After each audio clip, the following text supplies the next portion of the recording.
voices from the past, and even with the few people I've had on my show that are out here and still kind of relevant musicians, they're kind of all from your era.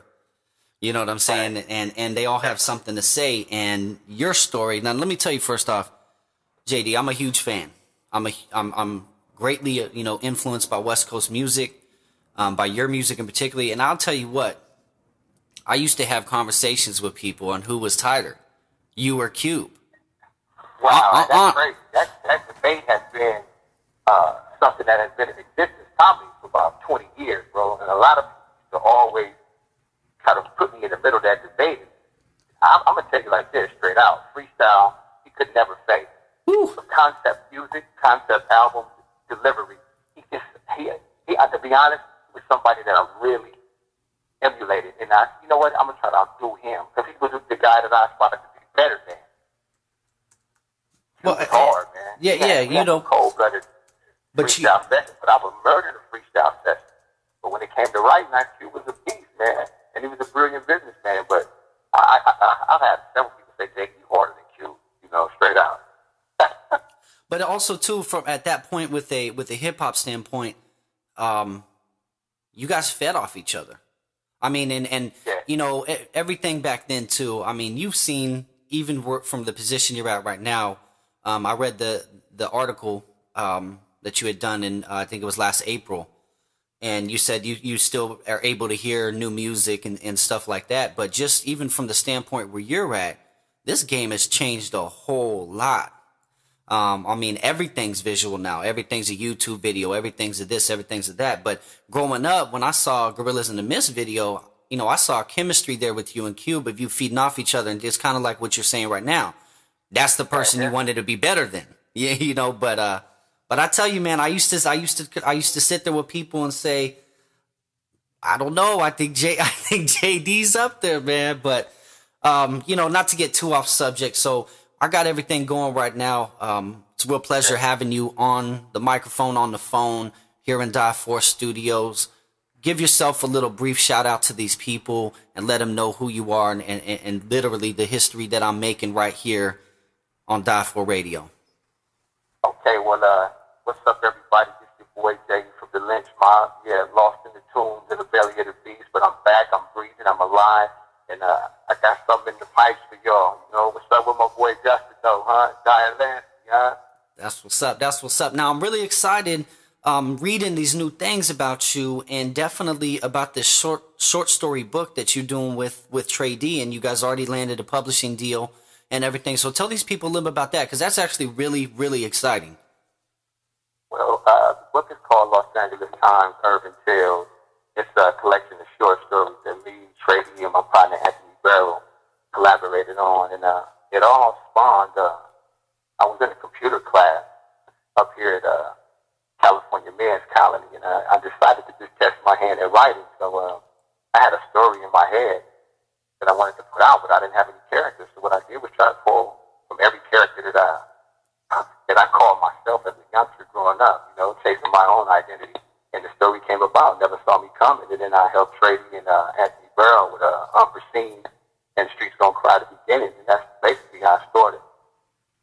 Okay. Now, was there a transition for you, honestly, being a writer with music and hip hop to actually take that into story mode without rhyming? Was there a transition period there for you? Now, understandably, you're gonna, someone like you is gonna be able to accomplish anything he sets his mind to. But I know I've sat down to write a couple things. I'm an artist myself, and sometimes when I first would start writing a paper or something like that, I would almost get into rapping mode, or MC mode. Was there a transition you had to do to kind of counteract that? Basically, what it was, I got tired of the mic blockers. I got tired of dudes getting in the way. Every time I had some music to put out, nobody wanted to let it out. Like I was saying, I got tired of the mic blockers, man. I got tired of people not wanting me to put music out. I got tired of people telling me that, hey, you could release that, but right now with so much West Coast, East Coast drama going on, you might not want to drop that. Yeah. So I said, you know what? It's too damn hard to record music. What I'm going to do is this. I'm going to start writing. I'm going to take the songs in my head and create a story. And I'm going to create this story that everybody can relate to. And what better person to do it than me? Of course. Of course. Now, saying that, I'm actually going to go to a music part real quick. Say going into Gorillas of the Mist, going into a project like that, and this is important because of where music was at the time. What kind of state of mind, especially everything going on in your environment, did you go into doing Gorillas of the Mist? And kind of a two-part question too, because it was, like you said, it's hard to record music. I mean, and especially back then, they didn't have the computers and technology we do now. So it was tough. You really had to, if you were dropping an album, you really going in there and working. I mean, working. What kind of state of mind did you go into with that? And did you expect it to really be that classic album and just blow up the West Coast like it did? I'm going to be straight up honest with you, bro. Gorillas in the Mist was more fun than it was work. It really was, because what we had embarked on was the knowledge of self. And that was an era that was so volatile at the time that cats were like, look, we either going to get together as people and start to reshape the way we think, reshape the way the community generates funds, how much money we let out of the community, how much money we bring into the community, and we're going to do it in the form of music. But Gorillas in the Mist was so fun. It was fun. It was literally fun. That's great to hear. Gorillas in the Mist is so fun, bro. I'm sorry about that, but you know my situation, so I have to be a little more safe than anything. That's no problem. But Gorillas in the Mist was so fun, and the mindset that we took on after the album started was like, you know what? This is going to pick up some steam. We're going to piss off a lot of people in the process, and we're going to be hit with a lot of hard questions. We need to be able to answer these questions without fumbling and dropping the ball. So what I decided to do was just dig deep, and the Message to the Black Man was probably the most prolific book I've ever read at the time, because what it did was open up my mind to accept other things about me, my community, myself, our people, our plight. And then I got interested in just the knowledge of self and economics. So then I said, you know what? This ain't a bad thing. Ice Cube, stick to the gangster shit, man. Don't do nothing but the gangster shit. Let the Lench Mob be the politicians. So when they label us gangster rappers, we can separate ourselves and say that we street politicians on the mission, and Ice Cube is the gangster rapper. Yeah. And that's kind of like how we attack the project. I mean, that's what an influential album too. And what's crazy is back then too, when they had gangster rap or labeled anything gangster rap, I mean, this was an era where they were taking, you know, tapes and CDs out in the middle of the street with protest signs and stomping on them. So even in all around the community, it was very volatile, like you said.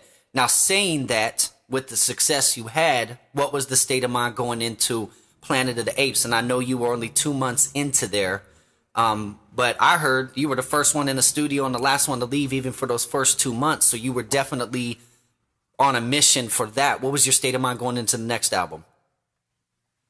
Well, the next album, I wasn't on the next album, which was Planet of the Apes. By that time, I had caught up.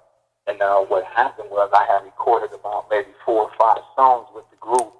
And a couple of people in the group, you know, the politics of the group, the politics of me not physically being there, people were a little upset that these songs were going to stay on. Now, I did have a song called McDonald's is Still My Spot. Me making the transition out of doing all those skits with Ice Cube to actually creating this song about why I chose McDonald's to be my spot. And the mentality of going into the second album, which was like songs like Chocolate City and other those things like that, I really can't answer, because those are the songs that Shorty decided to write. Yeah. And just through the dismal sales of that second album, you can kind of see the concept wasn't really tight. Yeah. But I had some tight work, man, and the songs were removed. For whatever reason, I don't know if they want me to have the permission or get paid, but the songs were removed. And I guess it was just a better call for them dudes to make, to kind of like start to phase me out because of the negative impact I was having on the group, because you had people like Calvin Butts, New York, you know, steamrolling over Snoop Dogg's albums. You had people protesting. You had so many different, Chipper Gore, Al Gore. That's when the parental advisory shit was real heavy. Yeah. So many people opposing hip-hop and us utilizing our First Amendment right to free speech. You know, this is free speech right here we attacking. And how could you attack the Constitution when this so-called country was founded on it? This is the backbone Yeah, I mean, I always kind of tripped on that myself. It's like we're trying to ban something that's on the Constitution when there's rock music and all sorts of heavy metal that actually says some of the same things, but because the music's so loud or the way they say it's so loud, it's kind of under the radar because you can't really understand what they're saying. But, even in the 60s and 70s, the Beatles and all these people are talking about drugs. Just because they're using metaphors to talk about it doesn't mean they're still not talking about it. So I always kind of tripped on that. But, I'm a strong believer that the community needs to be heard. And, a community to me is the lower class, the middle class, and the higher class. And no matter where anybody's from, their voice needs to be heard. That's what makes a community to me. You know what I'm saying? And, if someone says, oh, where do you live? Oh, I'm from the Palisades. That carries a stigma. You already know what kind of life he lives or whatever it is because of what he's doing. And his voice is always heard. So I'm just, I grew up in East Riverside where a lot of voices weren't heard as well. You know what I'm saying? And I definitely, it was sad to me, especially once everything happened with you, that your voice wasn't heard anymore. Because if anybody in the rap game like that, besides Cube, that was talking the way you were, it was you. I mean, you were the Lench Mob to me. I'm not trying to take anything away from anybody else's hustle or whatever. And again, I wasn't there to know any of the situations. I want everything to be somewhat positive, but it doesn't, in reality, things don't go that way. But you were the voice of the West Coast. Well, go ahead. Man, not to cut you off, but I really appreciate you saying that. And I've had it said once before. I've had people go online and say, JD, you are no legend. JD, if it wasn't for Cube, you wouldn't be this, you wouldn't be that. And but I'm gonna say it like this: the proof is in the cell. You could go to Wikipedia. Wikipedia may say that we did 500,000 plus units. But technically, the Lench Mob, Gorillas in the Mist, sold 1 million and some change. Now look at the dismal sales of Planet 98. These cats sold 85,000 copies, and it was a wrap. Now, am I going to toot my own horn? Am I that arrogant to say, hey, it's because of me that we did what we did? No, I won't say that. I won't say that. However, the energy that I interjected, the energy that I pushed out there from that stage, every ghetto, I touched bases with the people. Every hood, from Houston to Harlem, I touched bases with the people. Every time I'm in the south side of Chicago, I touch bases with the people. I go to the heart of the community. The heart of the community is what buys these records. This is what pushes us forward. So why in the hell would I not pay homage to these people who really represent and reflect who I am? So That's what I was about. How can we be the best damn group in the game at the same time spit quality lyrics, good music over some funky, raspy, grimy, beats? You know what I'm saying? And that's what I was about, man. That's what I was about. Now, there was times that cats wanted to be like Ice Cube, do what Ice Cube did, and wear what Ice Cube wear. I told them I want to have what Ice Cube had: credibility, longevity, a fat bank account, and respect in the community. That's what I aspired to have. I didn't give a damn about dressing like him or looking like him. I wanted to be JDee. Always did, always will be. But man, I tell you like this, Ice Cube really was the cat I aspired to be like. Because he was sharp. He just was sharp. Businessman. I said it again. I'll say it again, and I'll say it 1,000 times. The man taught me how to feed my family legally. He taught me how to fish. He didn't just give me a fish. Yeah. So for that, I'm forever grateful. I'm forever grateful. Yeah, and, strong minds will link together. Obviously, from your lyrics, even the conversation I'm having with you right now, very strong mind, mind, body, and soul.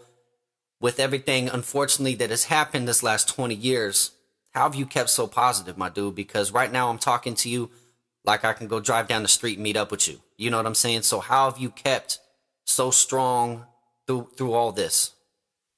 First and foremost, I have to say that I give all the credit to my Heavenly Father, Yahweh, for protecting me, watching over me, giving me the tools to navigate through this jungle, giving me the strength to wake up every day and press forward. And I also have to attribute it to the fact that maybe a lot of people don't know. But JDee is innocent of murder. What JDee is guilty of is not snitching on the cat who killed the guy that I'm in here for. So on the man, and I didn't tell on the guy who killed this man, and I'm in here. I was sentenced to 29 years to life. Why? Because I refused to snitch. Why did I refuse to snitch? I wasn't raised like that, for one. Two, I'm not going to break the G code that was put in place before I came into this game. Three, I knew what I was getting into when I got into this game. And four, there was no way I would sacrifice my wife, my children, my mother, and my family for some stuff that went on in the streets that I was a part of. Now, am I 100% innocent of murder? Yes. But was I there the night of the murder? Yes. I won't lie. But I wake up every morning and I look in the mirror and I say, hey, dude, one thing you can say is that you're not guilty. So being not guilty of murder and being innocent of murder, it allows me to keep a ball of energy burning inside of me that pushes me forward every day. At the end of the day, I pray, I lay it out, and when I wake up in the morning, I thank him again. I know my time is coming. I will be home soon. I got a ton of new music. I got these books in the pipe. So I attribute it all to my Heavenly Father, bro. Absolutely. And it's so crazy because here you are, not guilty of murder, 20 years later, in prison, serving your life sentence. And nowadays, you have people on Facebook, Twitter, Instagram, all these little video and social apps that are literally doing dirt, filming themselves, potentially snitching on themselves, okay? Yeah. I watch it all day long. Daily. I mean, how much has this world changed in the last 20 years? It's insane. Well, I have this little bar that I kind of snatched a piece from J-Dee, and I kind of re-rocked it a little bit, and it's funny say how J.Dee say I'm from the era when niggas don't snitch. Y'all from the era where snitching is the shit.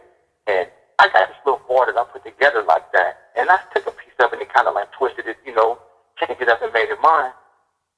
And a lot of cats laughed at me. They was like, man, you hard as hell, you know. And what it was is I just told them I'm sick of these bitch niggas banging the West with mohawks and skinny jeans, niggas banging the shack. They talking reckless on the phone about birds and Aquafina jugs, but they messing with the feds wearing wires, set niggas up. I'm raced off Western where the rich niggas roll. I keep my circle hella small and leave them bitch niggas cold. I fuck with FAs with AKs like Dickie Doc and them. It is what it is, but if it's on, we even popping in. And it's I bang with the king of LA. I roll with the Lench Mob. Still blow a sack of purple killers from Paroli Squad. And you old ass 80s niggas playing with meals, get these new West era nigga playing some deals. You niggas shining like diamonds, bro, passing the torch. Like the big homie Tradie used to pass me the torch. Because if the next generation can't eat, then we over. I'm on the app getting money, nigga, tipping the rollers. And I don't do a lot of bragging. I don't cop a lot of shiny shit. I'm known for keeping the vest on with a chopper while I get it in. 501, blue J's in a white tee. Got a black 4-5 so close, I call that chick wifey. Had to do a bitch niggas didn't like me. Cocky little brother, blue trousers, water like me. You know what I'm saying? Broke my mama hard, had my baby mama tripping, had my wifey talking shit because the dude was still crippin'. Ice Cube mad as fuck. My career down the drain because the nigga stuck to the script and I wouldn't name names and like Hova. I'm scared of the future. Y'all respect the motherfucker that got shot, but I respect the shooter. And I'm still big JDee, bitch, and I'm repping the West. Holly Park on my left arm with the hood on my chest. I switch up on bitch niggas like a fucking move ring, but I still buck devils, bro. Boom, ping, ping. And that's the verse. You know what I mean? I don't mean to cuss. I don't mean to cuss and I apologize. But like I said, hey, it's my platform. We can do whatever we want right here. I don't have so we can be 100% real on here. I don't have to edit anything. The only thing I wish I could do is send you a beat right now to go ahead and lace that bad boy. Oh man, that's what's up. That's it. You know, and that's it. I don't, you know, okay, there are killers out there. Okay, these dudes want to talk about how much drugs they pushing. I got birds, I got bricks, I got water, I got this, I got that. I'm not telling anybody I got nothing. And I'm not going to self-snitch. I'm not going to invite you to my home and tell you where I'm resting my head and be on cribs and do all of this flashy stuff because I'm only inviting trouble into mine. Let's push quality music out. Let's push the best things we can out, reclaim the crown, and I love it. And we will be back on top like we were. That's why I like Kendrick Lamar. That's why I like Nipsey Hussle. That's why I like YG. That's why I like the Kid Problem and Schoolboy Q. They really do have what it takes to reclaim this crown and bring the West back. You know what I'm saying? They really do. I agree. You know, actually, I was talking to, we had Big Hutch on the show, Code 187. That's my boy. and he was talking about, what makes me mad is when people say the New West. He was like, we haven't gone anywhere, but yet everyone's, this is the New West, this is the new this, and we kind of had a conversation about it. He's like, because if you go down South music, you don't hear them say this is the New South. You don't go to New York and they don't say this is the new New York. It's just is what it was and in place. But I have to tell you, I do kind of consider them New West because this has changed a lot. This West Coast game has changed tremendously. You know what I'm saying? But I don't consider it a New West like a different entity. I consider it New West because it's just been gone.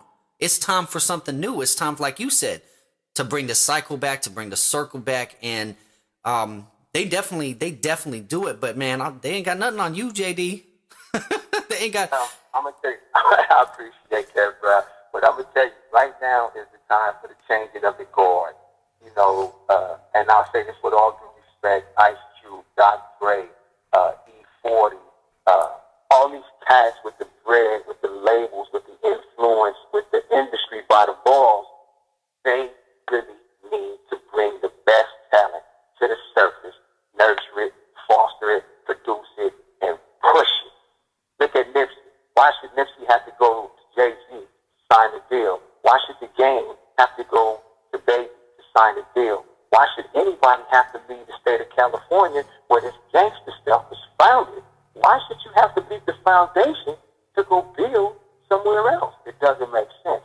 But see, down south has a formula, has a business model that a lot of cats refuse to catch on. They're starting to now, but now they can't 15 years behind. Look what Master P did, and then Cash Money took over. Look what they did. And when Cash Money took over with Bling Bling, with Baby, Judy, and all of those cats, they had a 15-year run straight. Yep. A 15-year run straight with millions of dollars being made. Now they can cruise, kick back, take a step back, and bring their next crew of talent in. And that's what needs to happen out west. That's what needs to happen out west. Dub C, Ice Cube, those are the epitomes of big homies. Those are big homies. And I say that with the utmost respect, and I'm older than both of them. But they are big homies, and I love them to death. And so I want people to understand that. Don't make no mistake. This is why no way am I bashing my two bros. Them is my bros like this. But they got to pass the mic. And if they're not going to pass the mic to bring the hardest shit out there into your circle. I remember Ice Cube said, if I ever fall off, it's going to be because I signed the dude that knocked me off. That has to still stand. That has to. But, I'm kind of... I know some good friends of my family now that I've done music with the last couple years is all from the I, Squeak Room, Binky Mac. And, they have some things about, they're dealing with Cube, through signing there and this and that. And hearing some things and this and that. But, I don't know if Cube can bring back the West. I mean, I'm saying from a professional level, that dude's busy. Whether it's... production for movies or TVs or something like that. I mean, it is, like you said, it is going to have to be a Kendrick or somebody else because Cube is out. You know what I'm saying? And I'm not saying he doesn't still do good music or anything like that, but with everything else he has going, how is he going to do it? But again, to bring up, like you said, E40, all these cats, why should Nipsey have to go to New York? We don't have those establishment record labels here on the West Coast like we used to. E40 was sick with it. I know Yuck Mouth, they had Rap a Lot out here. I know that's, originally with Jay Prince and them, but still, I mean, there was a bunch of set standard record labels that you had back in the day. The independent game that it is now, it seems like the standard record labels that are out there are in the East Coast. I just... That's true. That is true to a degree. But in my boy defense, and not just specifically because he's my partner, I think you do have what it takes. I think Ice Cube does have exactly what it takes to foster new talent. And I mean, it's just what it is we have this zero tolerance for homies bringing homies to the studio. We have this zero tolerance of cats going back to the hood and functioning amongst the cats that they grew up with. People want you to sometimes abandon everything that you were a part of and everything that you stood for and then come into the industry. And it doesn't work like that. I can't give up my identity. I can't give up my identity. Yeah. Because you want me to just come be an artist all day. That's not how it goes. That's not how it goes. And I appreciate the fact that Ice Cube is a businessman. 1, 2, he's taking care of his family. 3, the brother is shit deep into the film game. And 4, he records for fun. You know what I'm saying? Because he loves hip-hop. But I think he does have what it takes. He had Tony Draper under his wings when he dropped off footage. Tony Draper could run Lench Mob records. I mean, there is some labels that could push this product, man, and get us back on top. And I'll be willing to work with them, especially when I'm sure I get out. I'm trying it again. Trey is on his way home. Let everybody know. Trey will be home in a minute. Trey got about some days left. So that's what's up. Change. That's what's up. And now, going on, you have a parole hearing 2015 next year, correct? Yes. Although still working on your appeal, correct? Yes. What I'm doing now is I'm collecting declarations from prosecutorial witnesses who want to recant their testimony, because now, after 21 long-ass years, people are like, you know what, we didn't know he was going to do this much time. Maybe we can help. Maybe we can do something to bring him home. And you still have people like, screw JDee, he killed my friend, but I didn't. But if you got a prosecutorial witness saying that, hey, we know he didn't kill him, we only said that he did because he wouldn't snitch, but now this much time has gone by, we can at least help the dude get home, then something has to be said about the flaws in the case. Now, if you got 59 shell cases collected from a crime scene and ballistics tests show that 13 weapons were fired, something is wrong. If I'm the only defendant at the defendant's table with a defense attorney, something is wrong. You know what I'm saying? Where was CS5 back then? Yeah, I was just going to say. Never came to jail. I was going to say, too, because I've been reading the last few days a lot up on the case that I can read, through the internet and everything. And there's a lot of kind of things that, I watch a lot of the First 48 show out here. They kind of do the real, reality show on murder investigations and stuff like that. And just thinking in my head from what I've seen on that and everything just experienced in my life, I'm like, something doesn't add up here. Just by reading basic details. I mean, if you're the only one that's in here and there's all, 12 different casings, there should be 12 people being questioned. I mean, you understand what I'm saying? Now you understand what I'm saying. You got 13 weapons fired, 59 shell cases, and JDee the only one that's serving time. JDee wasn't on trial. Hip hop was on trial. Yeah. JDee wasn't on trial. The Lench Mob was on trial. I was going to say, it's the Lench Mob. He wasn't on trial. Gangsta Rap was prosecuted, persecuted, and sentenced to life. I agree. Which is why you have cats now. So look at the era of the shiny shit. The shiny shit came out, and you better not mention nothing thugging. You better not mention nothing that was going to wake a person up and have knowledge of self. You better not mention nothing that could benefit the community, benefit us as a whole. That era went out of the window because record labels decided the only way you get the deal is to talk about X, Y, and Z. We don't want to hear no more PR, no more PE, no more LM, no more Ice Cube. Poor righteous teachers, Public Enemy, Ice Cube, Lench Mob, out the window. Paris, out the window. Nobody wanted to hear X-Clan anymore. They wanted to hear, take that. Yeah. He did it. My suit is shiny. My ass is out. And I like boys and girls. And then, it just took the masculinity out of hip-hop until 50 Cent came back. And then when 50 came back, I just knew he was the truth. I knew DMX was the truth. And then those cats, after they made a shitload of money, they became disappointed too. But the truth right now exists in Kendrick Lamar, Nipsey Hussle, YG, Problem, and my boy Schoolboy Q. That little generation of cats right there, that generation is about to bring it back, bro. Trust me, and I hear it. I hear it in the delivery. I hear it in the anger. I hear it in the tone. And Kendrick Lamar, and a lot of people say, why are you always on this dude nuts, JDee? I'm not. It's just that I like true artistry. I like a person who is lyrical, who has backbone, and who guns at everybody in the industry. I'm not trying to get a bunch of features. I'm gunning at all of y'all. Yeah, I mean, but I agree with you when you said, too, Gangsta Rap is on trial.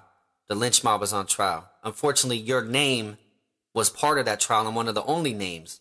But you were defending, almost a culture right there, too. I mean, hip-hop is a culture anyways. Rap is a culture anyways. Gangsta Rap's a culture anyways. But you think it was also too because of your lyrics and how strong-minded you are that people said we gotta get him out of here, because again, a very volatile state back then, and a lot of people outside looking in, and we've seen it through history, they don't like to hear strong minds that differ from their opinion. I mean, Rick Ross, I'm going to quote Rick Ross. He had this album that he did when he was with Tony Traver called Rise to Power. And he said, being a black man and being intelligent today is a dagger. That's a dagger.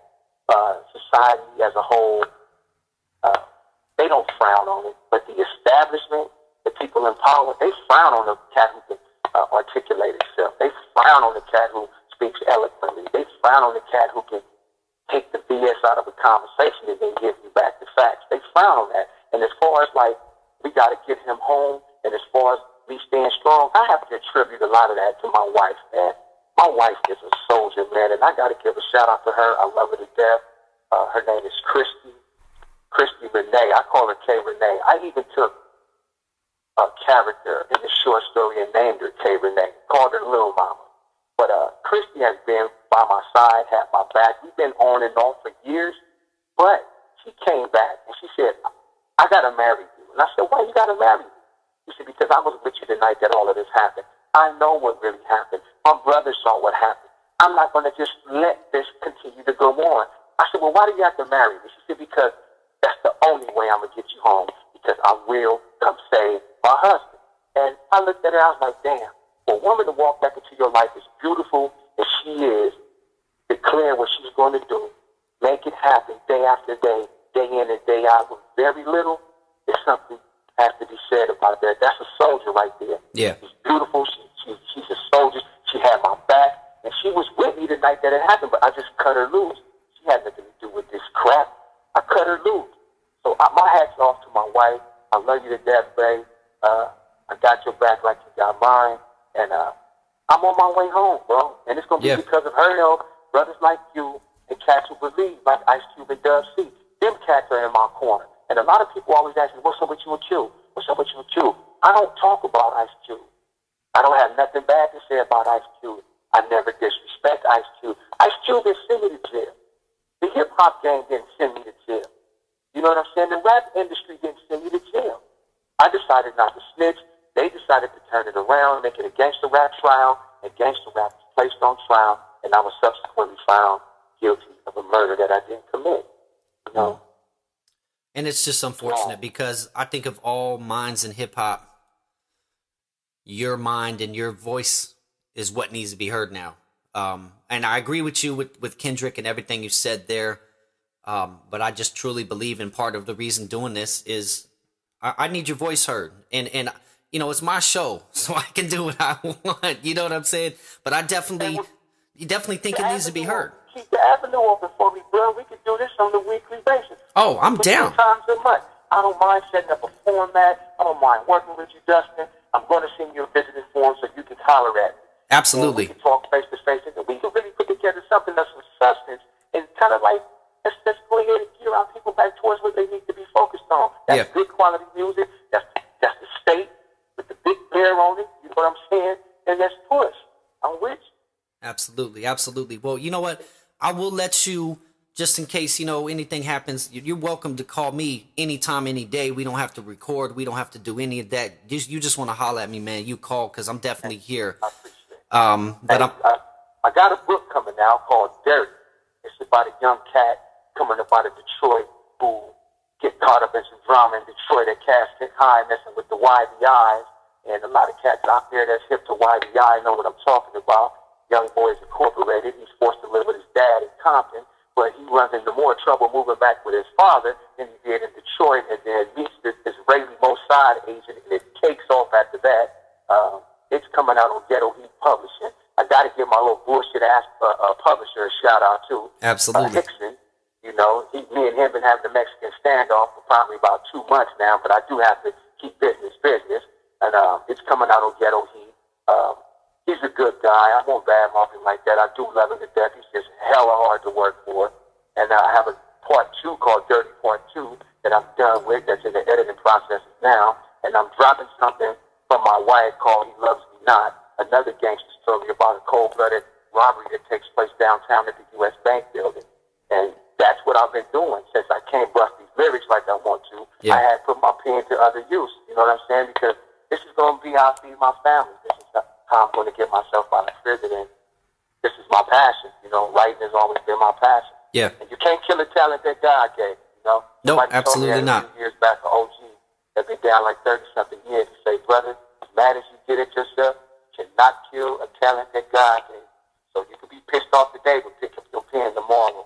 And I hope that everything works out for you, man. I know I got to cut this short. Yeah. But leave the line open for me, bro. I'll stop that.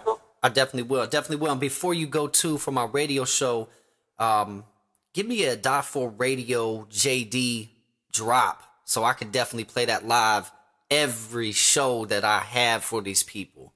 You know what I'm saying? And then also, too, yeah, Die4 Radio. And then also keep in touch. And I'm going to correspond with JDee as well, because like you said, he's days away from getting out, and make sure I stay involved in your guys' book as long with you. And then whatever I can do to help him when he's on the outside, we're going to do that as well. So definitely. I definitely will. And I will write you a piece, because I have a piece called Blood of the Lamb, if you're interested. Yeah, I'm absolutely interested. And in fact, I have a letter going out to you today, so you'll have my address in the next few days. Definitely. And the next time that I hit you, I'm going to hit you with these 16 balls called Blood of the Lamb. And I want you to use that as a drop, as the intro to a show or an outro to a show. I got you. All right, brother. So go ahead and give me my Die4 Radio drop, and we'll let you enjoy your day as much as you can. And we're just blessed to have you on this platform, homie. Okay, check this out. It's your boy J.Dee from the Lench Mob. I want to give a shout out to my boy Die at Die4 Radio. You know what? This is the truth. This is the realness. This is the hot stuff right here. We're not going to fake on it. We're not going to front on it. And all my cats listening nationwide and globally, this is what's up right now. Check out your boy, Die4 Radio. I'm out. That's what's up. That's what's up. And we really appreciate you. You have a home here. I can't wait to see you face to face. I can't wait to, you know, keep this going with you, whether it's weekly, daily, monthly, whatever it is. My team are here for you, man. So just whatever we can do, correspond with us, and we'll make it happen. Okay, and tell everybody to get behind the free JDee project. Absolutely. Donate whatever you can to my PayPal account. Brother, take all help. I'm trying to keep the ink flowing. I'm trying to keep the stamps going on the envelope. Trying to push out the manuscripts, and any help that you cats want to help an old head get by with, please do so. It's well respected and much appreciated. God bless you, brother, and may you have continued success. You too. We're going to see you soon, man. Free JDee. Right. Free JDee. That's what's up. That's what's up. JDee. Ghetto Heat, half money, Creole Soul Publisher, baby. Y'all better ask somebody. Edit that. I got you. I got you. We'll be talking to you soon, big homie. Thank you for your time. Always, bro. Anytime. That's what's up. That's what's up. JDee in the house. Peace.